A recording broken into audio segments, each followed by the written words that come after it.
Sa ibang balita naman, inatake ng hackers ang 68 national at local websites ng pamahalaan. Ayon sa Malacanang, nagsimula ang serye ng website hacking matapos ilabas ng Permanent Court of Arbitration ang kanilang desisyon sa pinagtatalo ng West Philippine Sea kung saan pumabor ito sa Pilipinas.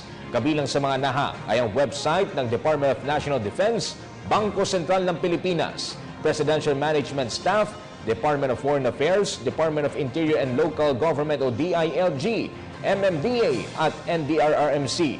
Hindi rin nakaligtas sa mga hacker ang website ng kabubuo pa lamang na Department of Information and Communications Technology o DITC.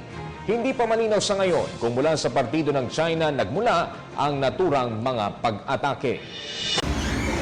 Ako po si Cathy San Gabriel. Subscribe na sa PTV YouTube channel. I-click lang po ang subscribe button.